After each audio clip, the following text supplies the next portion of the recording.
It's Thursday, so it's time for Talking Kids with Dr. Caitlynn. Lexington pediatrician Dr. Caitlynn Iddings is with us this morning, as always. That's right, and every week we have a different topic. And today with Dr. Caitlynn, we are discussing developmental concerns when it comes to your kids with your doctor, when to talk about it, what to look out for, things like that. So, Dr. Caitlynn, great to see you this morning. Yeah, good morning. So I guess we're looking for benchmarks, right? I mean, that's when the concern would come in?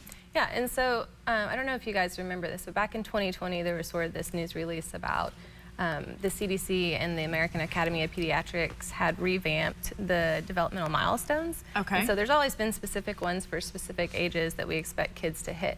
And there was kind of this controversy about, well, they were dumbing them down due to the pandemic causing delays and all this stuff. But essentially what happened was, in about 2018, pediatricians came together and they said, these milestones that we have aren't really evidence-based. They're just sort of based on like what, seasoned pediatricians feel like kids should do. So we need to kind of do research on each one and see what's legit, what's not legit. And the whole purpose of it was to make sure that kids were getting early intervention services when they needed it, instead of still taking that kind of wait and see approach. Okay, well, you're not quite doing this yet. We'll see how you're doing at your next checkup. So that used to be kind of the standard. So what they did was they said, okay, so for example, a 12-month-old should be able to pull up and cruise around, but they may not be walking yet.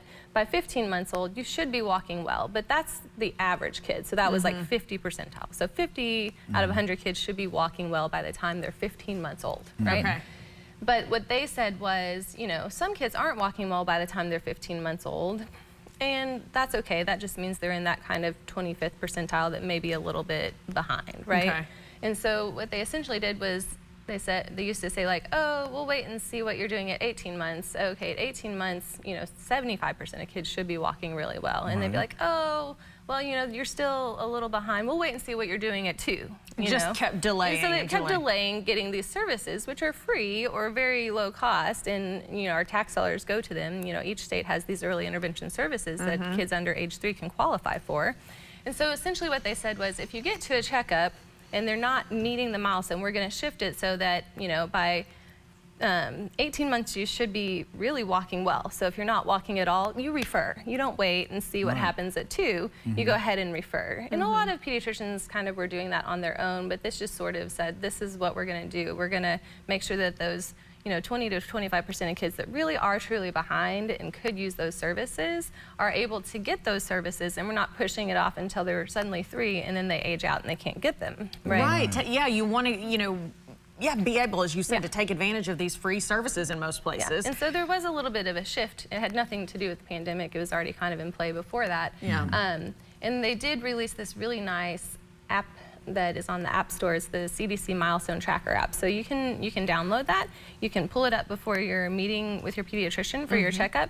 You can put your kid's name, date of birth in, and it'll go through each single one, like social, motor, fine motor, all of the things your kids should be doing, and it'll kind of tell you, oh, your kid's on track. They're doing everything they should be doing by this age. Or it'll kind of flag certain ones. Oh, it looks like your kid is great with motor skills, but they're a little behind in their language development. This is something you should discuss with your pediatrician. Like I said, all of those milestones have been put into that app, so it's really nice. It's free, it's easy to download, it's a good one to be able to have to discuss those concerns with your pediatrician. That's great, because it'll educate you more, help you advocate for you and your child more, and then you and your pediatrician just working in tandem, because if a referral needs to be made, the sooner the better. We want to make it sooner, Dr. Caitlynn, thank you, appreciate it. Absolutely. All right, guys, stay with us. More coming up in just a moment.